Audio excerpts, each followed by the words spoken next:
The lecture hall floated in the darkness of space like a jewel made of light and glass. And inside it sat students from dozens of worlds, who had traveled across the galaxy to learn from the greatest minds of the galactic.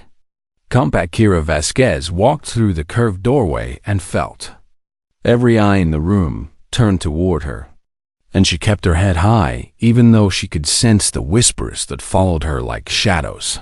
She was the only human in the advanced Xenorchaeology seminar, and everyone in the room knew it. The seats rose in curved tiers like the inside of a shell, and beings of crystal and stone and flowing light filled nearly every spot, leaving only the back row empty, as if no one wanted to sit too close to where the human might choose to rest. Kira climbed the steps without hesitation and settled into a seat at the very back, pulling out her tablet and stylus while ignoring the stares that burned against her skin. A Druan student sat 3 rows ahead, its massive body covered in thick gray plates that shifted like armor when it moved, and it turned one of its 4 eyes toward her with an expression she had learned to recognize as pity, mixed with curiosity. The Orvity beside it chimed softly, its crystalline body catching the light and scattering rainbows across the walls. And Kira knew they were talking about her, even though she could not hear the words. Humans had joined the Galactic Compact only 60 years ago, which meant nothing to species who measured their histories in tens of thousands of years. To them, humanity was a child species, barely crawling out of the cosmic cradle. And Kira had spent her entire time at the Institute proving that children could still have sharp teeth. The lights in the hall dimmed slowly, and a hush fell over the students as a figure emerged from the shadows at the front of the room. Professor Veltorix moved with the slow grace of her species, her long limbs folding and unfolding like a dancer made of silver and bone, and the bioluminescent frills along her neck pulsed with soft blue light that marked her as a senior scholar among the Kef Marish, had lived for over 4 centuries and had studied the ruins of civilizations that had turned to dust before humanity had even learned to make fire. Welcome to our seminar on collapsed civilizations and terminal species events, she said, her voice resonating through the hall with a strange harmonic quality that made Kira's teeth ache. Today we will examine a fascinating case study that demonstrates the dangers of hubris and emotional attachment to geography. Kira's stylus paused above her tablet, and something cold settled in her stomach. We will be discussing a world classified as a Category 7 death world, the professor continued, her frills flickering with what might have been amusement. A planet of extreme weather, tectonic instability, and atmospheric conditions that would kill most species within hours of exposure.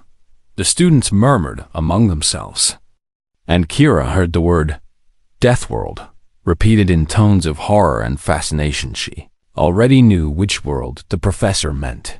The planet is called Earth, Veltorix announced, and the humans who evolved there are perhaps the only sentient species to survive a Category 7 environment long enough to achieve spaceflight. More whispers, and Kira felt the weight of attention shift toward her again like a physical pressure. The human student in our class today will no doubt find this lecture particularly relevant, the professor said, and there was something in her voice that Kira did not like.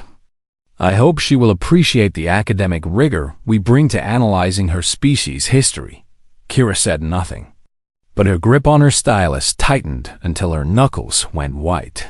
The holographic projector at the center of the room hummed to life, and light gathered and twisted until it formed a shape that made Kira's heart squeeze painfully in her chest. It was a skyline she knew better than her own face, a jagged crown of towers reaching toward a sky that existed now only in old photographs and her grandmother's stories. This is New York City, Professor Veltorix said, circling the hologram with her strange folding walk. At its peak, it held over 8 million sentient beings, packed into an area smaller than most species would use for a single family dwelling. The class reacted with shock and disbelief. And Kira heard an Orvathy student make a sound like breaking glass that she had learned meant disgust. The density alone should have killed them, a Druan student rumbled. How did they breathe? How did they move? They adapted, the professor said. Humans are remarkably good at adapting to conditions that should destroy them, which makes their failures all the more instructive. She gestured, and the hologram shifted to show the city from above. Its streets laid out in a grid that Kira could still walk in her dreams. New York was built on unstable ground, surrounded by water and positioned in a region prone to severe weather events, Valtorix explained. The humans knew all of this, and they built their greatest city there anyway. Why? Asked a student whose species Kira did not recognize. A being made of what looked like flowing shadow, because humans are not a logical species, the professor answered. And her frills pulsed with colors that Kira had learned meant condescension. They make decisions based on emotion, on symbolism, on what they call heart, rather than what their minds tell them is wise. Kira wanted to speak, wanted to explain that heart and wisdom were not enemies. But she held her tongue and waited. She had learned patience during her years at the Institute. Learned that sometimes the best response to ignorance was silence until the right moment came. New York became a symbol for humanity, Valtorix continued. A monument to their belief that they could conquer any environment through sheer stubbornness. And for a time, it seemed they were right. The hologram showed the city growing, towers rising higher and higher, lights spreading across the darkness like stars being born. But nature does not care about symbols, the professor said. And stubbornness is not the same as strength. She paused, and her frills went dark for a moment before flickering back to life in shades of deep purple that meant she was about to deliver what she considered an important truth. In the year 2031 by the human calendar, the city of New York was destroyed. The hologram changed, and Kira watched the towers fall again, watched the water rise and the sky turn gray with ash. And she did not look away, even though every part of her wanted to close her eyes. She had seen these images before, had grown up with them burned into her memory like scars that would never heal. But she had also seen what came after. And that was something Professor Valtorix clearly did not understand. Kira sat in the back row of the lecture hall, surrounded by ancient species who thought they knew everything about death and survival. And she smiled a small, quiet smile that no one else could see. Lesson had only just begun, and the professor had no idea what she was about to teach. Professor Valtorix moved around the hologram like a predator circling wounded prey, and her voice filled the lecture hall with the cold precision of someone who had studied death. For 400 years, the event that destroyed New York City is known in human records as the Cascade, she explained. A combination of seismic activity, oceanic displacement, and atmospheric contamination that struck within a window of approximately 4 hours. The hologram shifted and changed, showing data streams and graphs that painted the destruction in numbers and percentages, as if mathematics could capture the screaming and the running and the desperate prayers of millions. The initial seismic event measured what humans call magnitude 8.7. Valtorix continued. This triggered a structural failure in approximately 60% of the city's buildings within the first 20 minutes. Kira watched the towers fall in the hologram, watched them crumble like sandcastles before a wave. And she remembered her grandmother's voice telling her about the sound. It was not like thunder. Her grandmother had said, "Thunder ends," but this sound kept going and going, like the world itself was screaming.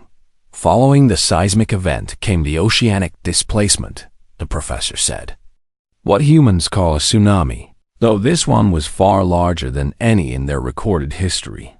The hologram showed the water coming, a wall of gray and green that swallowed the streets and the cars and the people who had not run fast enough or far enough. The wave height reached 47 meters at its peak, Veltorix said, and the class made sounds of horror and disbelief. Everything below the 20th floor of the remaining buildings was submerged within minutes. A Druin student raised one of its massive clawed hands, and the professor nodded toward it. How did anyone survive such an event? The student asked. The conditions you describe would eliminate any population caught within them. Many did not survive, Veltorix answered. Initial casualty estimates placed the death toll at approximately 2.3 million beings within the first 4 hours alone. Kira's jaw tightened, and she made a small note on her tablet. The number was wrong. But humans are surprisingly difficult to kill, the professor continued. And there was something almost like respect in her voice before it faded back to clinical detachment. Their survival instincts are perhaps the most developed of any species we have studied, likely due to their evolution on a death world. She gestured, and the hologram showed rescue efforts beginning even as the water still rose. Showed humans pulling other humans from rubble and wreckage with their bare hands bleeding and their bodies broken. First responders entered the disaster zone within minutes of the initial event, Veltorix said, despite having no guarantee of their own survival. These individuals ran toward the destruction rather than away from it. The Orvity student chimed with confusion, its crystalline body flickering with colors that meant it did not understand what it was hearing. Why would they do this? It asked. Surely their survival instincts would drive them to flee. Humans have a concept they call duty, the professor explained. A belief that certain individuals are obligated to risk their lives for others, even strangers they have never met. She said the word duty the same way she had said heart earlier, like it was a disease rather than a virtue. This behavior, while admirable in a primitive sense, contributed to the secondary death toll, Veltorix continued. Many first responders died attempting rescues that were statistically impossible. Kira thought of her great-grandmother, thought of the stories she had been told since she was old enough to understand words. Maria Vasquez had been a transit worker, not a rescue professional. But when the tunnels started flooding, she had grabbed a flashlight and a length of rope and gone back down into the darkness. She had pulled 19 people out of the 6-train tunnel before the secondary flood came. 19 people who lived because one woman refused to run away. 3 years later, her lungs had failed from the contaminated water she had swallowed that day. But she had never once said she regretted what she did.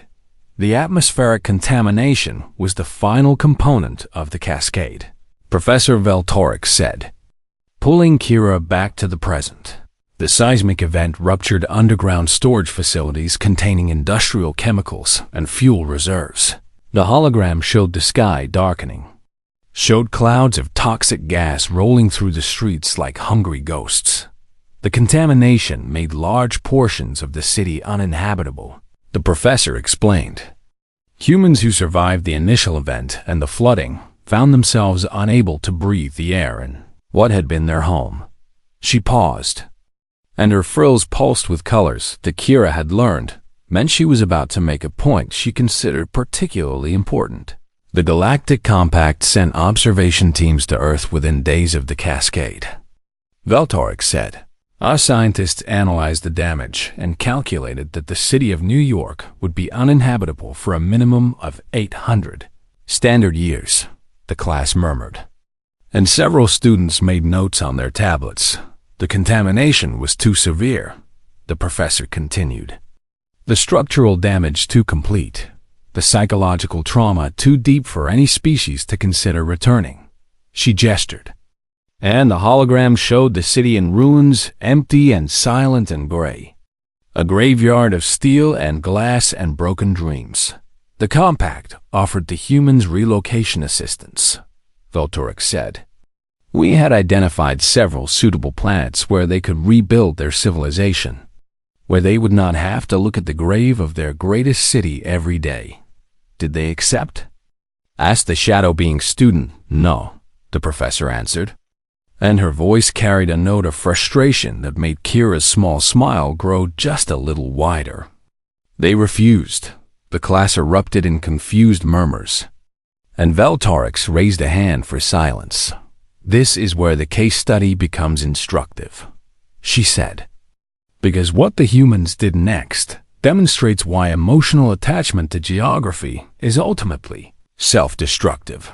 She changed the hologram again, and Kira felt her breath catch in her throat. The image showed New York 40 years after the cascade. And it was not what the professor expected to show, where there should have been ruins. There were lights where there should have been silence. There was life. "This is an error in the projection," an Orvathy student said. "The data must be corrupted. It is not an error," Veltorix replied. And her frills had gone dark with something that looked almost like anger. The humans returned. Kira sat in her seat and watched the room fill with confusion and disbelief. And her smile was no longer small or quiet. The professor thought she was teaching a lesson about failure. But she was about to learn something that 400 years of study had not prepared her to understand. She was about to learn what it meant to be human. The lecture hall had gone completely silent, and Professor Veltorix stood frozen before the hologram of a city that should not exist. New York blazed with light in the projection, its towers reaching toward the sky like defiant fists raised against the universe itself.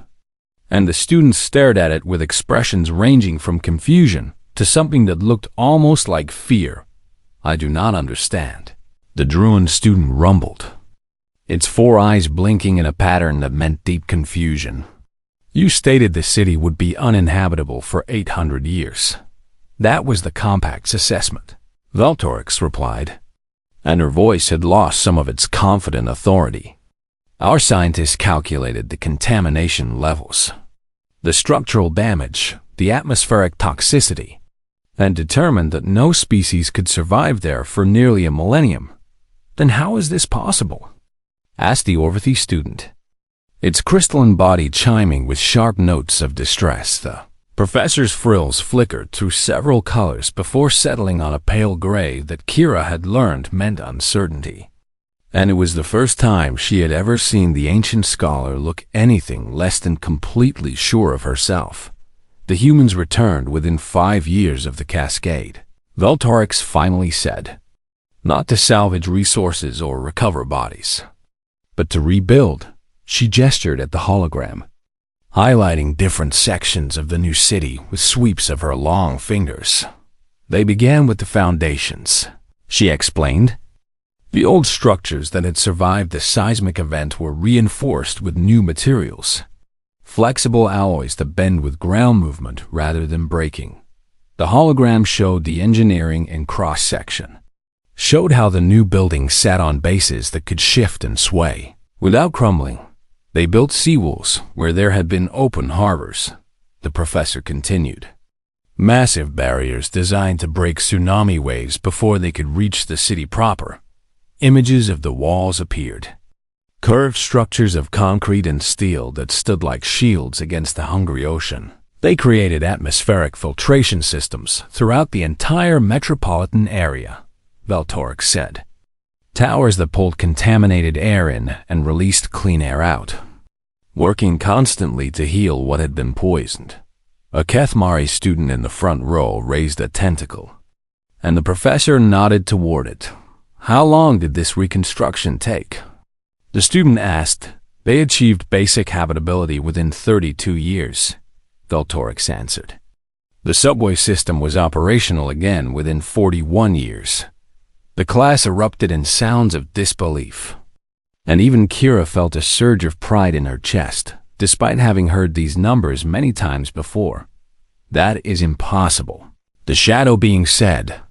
"No species could accomplish such reconstruction in so short a time, and yet they did," the professor replied. She pulled up more data, showing population statistics and construction timelines, and economic figures that painted a picture of determination that bordered on madness.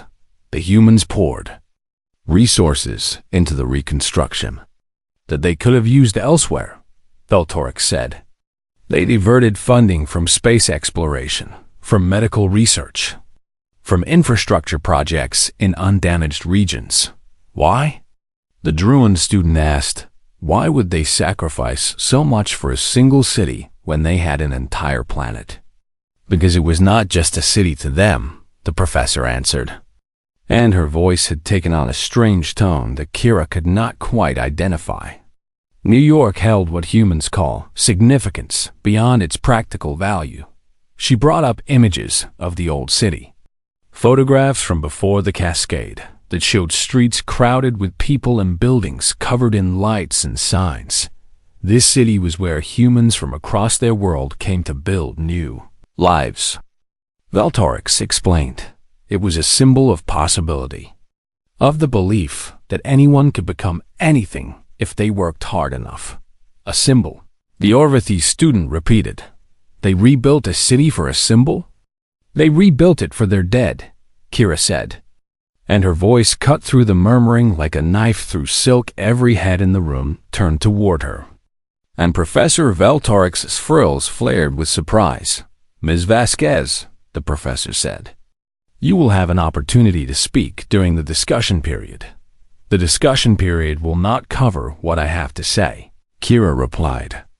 And she did not raise her voice, but she did not look away either. She stood up from her seat in the back row and began walking down the steps toward the front of the room, and her boots echoed in the sudden silence like a heartbeat.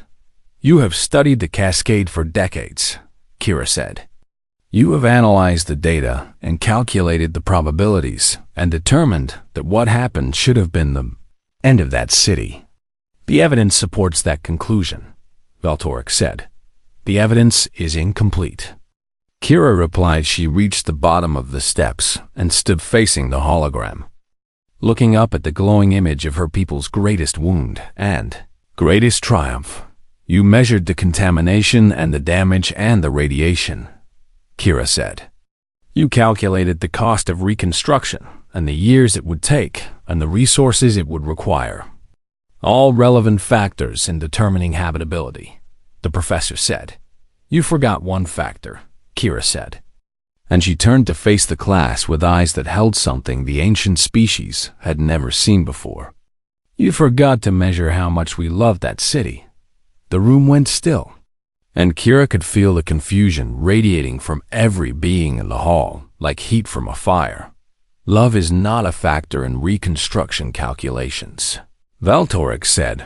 It should be, Kira replied.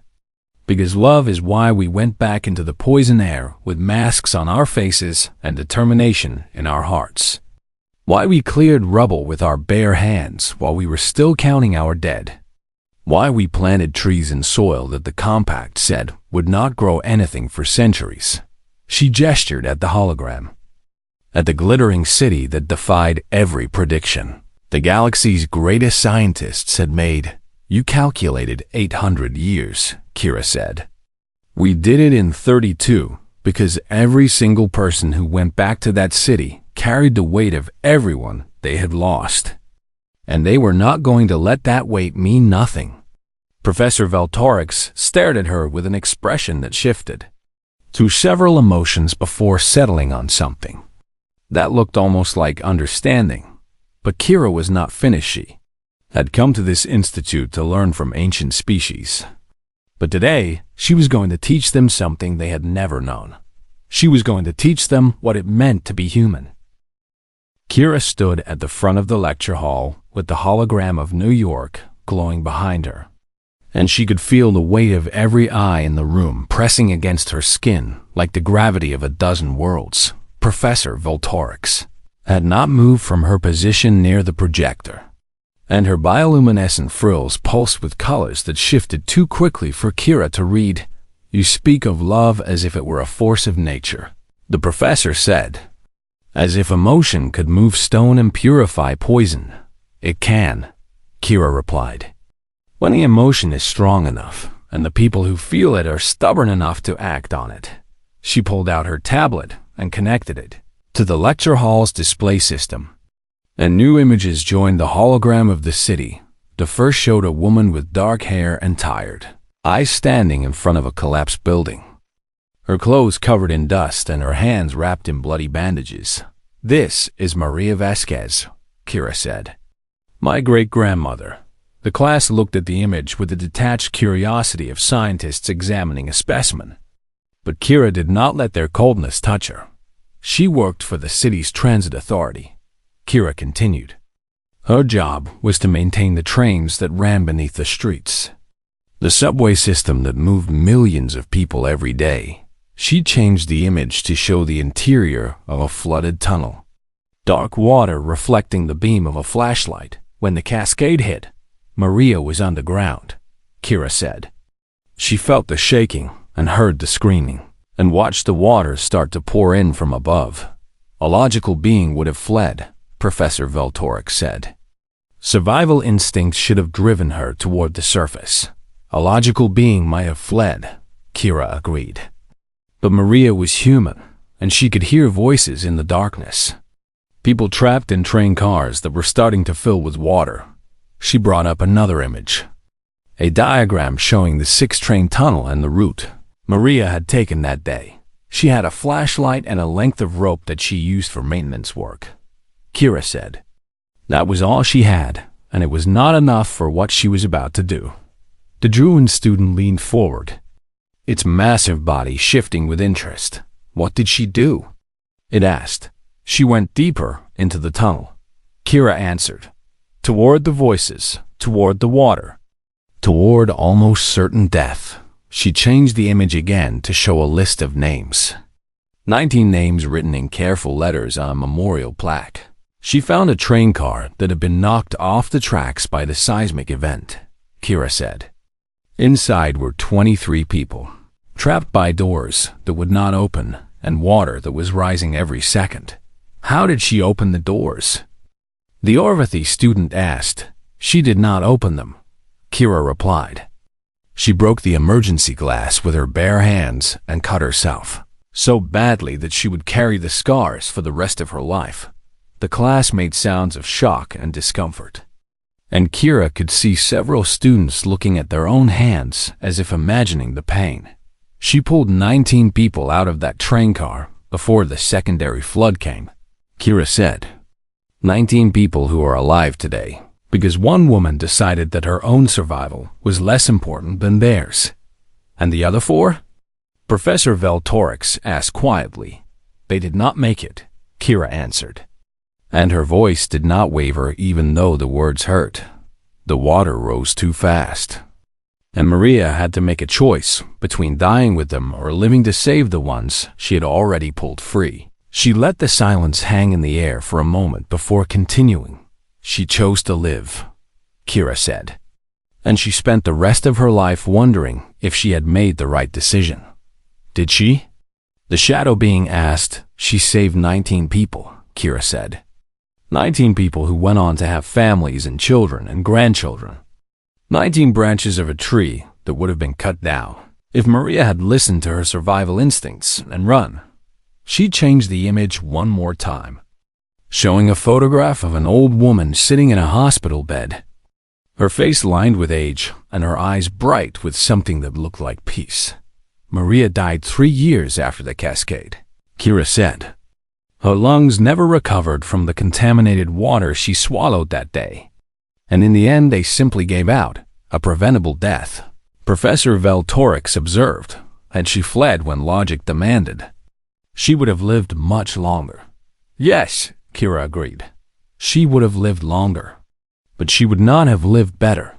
She turned to face the professor directly, and something in her expression made the ancient scholar take a step backward. You study collapsed civilizations, Kira said. You analyze the data and calculate the probabilities and try to understand why some species survive and others do not. That is the purpose of this seminar, Veltorix confirmed. Then you should understand this. Kira said, humans do not survive because we are logical. We survive because we are too stubborn to die and too connected to each other to run when running would mean someone behind. She gestured at the hologram of New York, at the gleaming towers that had risen from the ashes of destruction. Every person who helped rebuild that city knew someone who died in the cascade. Kira said, they carried pictures of the dead in their pockets and memories of the dead in their hearts. And they built new towers on top of graves, because that was the only way they knew how to honor what had been lost. You rebuilt for the dead, the Druin student said slowly, as if testing the words in its mouth. We rebuilt for everyone, Kira replied. For the dead who deserved to be remembered, for the living who deserved to go home, and for the children who had not yet been born and who deserved to see what their ancestors had built with bleeding hands and broken hearts. She looked around the room at the faces of beings who had lived for centuries, who had studied 1,000 civilizations and watched 100 species fade into dust. You want to know why humans survive? Kira asked. It is not because we are strong or smart or lucky. It is because we refuse to let the things we love disappear, even when the universe tells us they are already gone. Professor Veltorix stood in silence, her frills dark and still, and for the first time in 400 years, she had nothing to say. The lecture hall remained frozen in silence as Kira finished speaking, and the hologram of New York continued to glow behind her like a beacon in the darkness of space. Professor Veltorix stood motionless for a long moment, her frills shifting through colors that Kira had never seen before, patterns that seemed to reflect an internal struggle the ancient scholar had not experienced in centuries. Class is dismissed early today, the professor finally said, and her voice was quiet in a way that made the words feel heavy with meaning. No. One moved the students sat in their seats staring at the human woman who had walked to the front of the room and spoken truths that their textbooks had never contained. And not one of them seemed to know how to respond. I said class is dismissed, Veltorix repeated. And this time, there was enough authority in her voice to break the spell slowly. The students began to gather their things and file out of the hall, but many of them paused to look at Kira as they passed, and she saw something different in their eyes than she had seen at the beginning of the lecture. Pity was gone. In its place was something that looked almost like respect, or perhaps the beginning of understanding. The Druin student was the last to leave, and it stopped at the doorway to turn one of its 4 eyes toward Kira. I would like to learn more about your species, it said. If you would be willing to teach me. Kira nodded, and something warm spread through her chest at the words. Find me in the campus garden after sunset, she said. I will be there. The Druin made a sound that might have been agreement and then disappeared through the doorway, leaving Kira alone with Professor Veltorix. Ancient Scholar had not moved from her position near the hologram, and her frills had finally settled into a soft silver color that Kira did not recognize. In 400 years of teaching, Veltorix said slowly, I have never had a student interrupt my lecture in such a manner. I apologize if I overstepped, Kira replied, though she did not feel sorry at all. You did not overstep, the professor said. You corrected a gap in my research that I did not know existed. She walked toward the hologram and raised one long hand to touch the glowing image of the rebuilt city. I have studied human history for decades, Veltorix continued.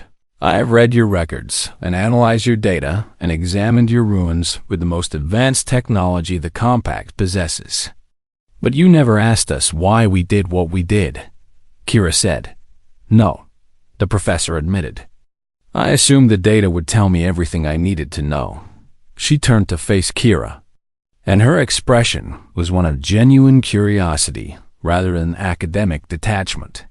The data told you what we did, Kira said, but it could not tell you what we felt while we were doing it, because feelings do not fit neatly into spreadsheets and probability calculations. You are correct, Veltorix said, and that is a failure of methodology that I will need to address in my future research. She gestured at the hologram, and new images began to appear alongside the view of New York. I have studied other human cities that experienced catastrophic events. The professor said, Hiroshima, London, Warsaw, Berlin, and a dozen more.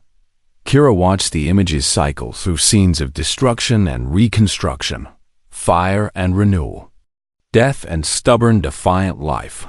In every case, the pattern is the same. Valtorix continued. The city is destroyed. The experts declare it uninhabitable. And the humans return anyway, because those cities are not just buildings and streets, Kira said. They are the places where we fell in love and raised our children and bury our parents. They are the ground that holds our memories and the sky that heard our prayers. You attach yourselves to geography in ways that seem irrational, the professor said. Perhaps it is irrational, Kira agreed. But it is also what makes us human. She walked toward the doorway, ready to leave the lecture hall and find the Druin student who had asked to learn more about her species. Miss Vasquez, Professor Valtorix called out. One more question. Kira turned back. Your great-grandmother, the professor said. The woman who saved 19 people in the tunnel. Did she ever regret her choice? Kira thought about the stories her grandmother had told her. The stories of Maria Vasquez sitting by the window of her hospital room and looking out at the sky with eyes that held no shadows. She said that every person she saved was a gift she gave to the future. Kira answered, and that the future was always worth fighting for, even when fighting meant dying. Professor Valtorix was silent for a long moment before she spoke again. I will revise my lecture, she said. The next time I teach this case study, I will include the factors that cannot be measured with instruments. What factors? Kira asked. Love, the professor replied. Duty, stubbornness, and the strange, beautiful madness that makes humans run toward fire instead of away from it. Kira smiled. And this time, it was not a small, quiet smile, but a real one that showed her teeth and crinkled the corners of her eyes. That would be a good lecture, she said. She left the hall and walked through the corridors of the institute until she reached the campus garden, a vast space filled with plants from 100 different worlds. The Druin student was already there, sitting beneath a tree whose leaves glowed with soft blue light, and it looked up as Kira approached. You came, it said. I said I would, Kira replied. And she sat down on the ground beside the massive being. They sat in silence for a while, watching the unfamiliar stars wheel overhead. And then the Druin spoke again. I have downloaded records of 6 other human cities with similar histories to New York, it said. I have read about the bombings and the burnings and the floods and the earthquakes. And what did you learn? Kira asked. I learned that your species frightens me, the Druin admitted. Kira laughed, and the sound echoed through the garden, like music from a world far away. We frighten ourselves sometimes, too, she said. The Druin made a rumbling sound that might have been agreement or might have been its own version of laughter. But I have also learned something else, it continued. I have learned that if my world ever faces destruction, I want humans there to help us rebuild. Kira looked up at the stars, at the distant light of suns that had been burning since before her species existed. And she felt the weight of all the generations who had come before her, all the people who had refused to let go of what they loved. We will be there, she said. That is what we do. The Druin nodded its massive head, and together they sat beneath the alien tree and watched the night pass somewhere across the galaxy, on a small blue world that the Compact had once called a Category 7 Death World. The lights of New York City blazed against the darkness, and in a plaza at the heart of the city, a memorial wall stood covered in names, with words carved in stone at the very top. The measure of a species is not how they fall, but what they build in the ashes. Maria Vasquez's name was there among the others, one of millions who had given everything so that the city could live again, and as long as humans remembered her and all the others like her, The city would never truly die, because that was the lesson the galaxy had finally learned. Humans do not know how to let go, and sometimes that is exactly what survival requires.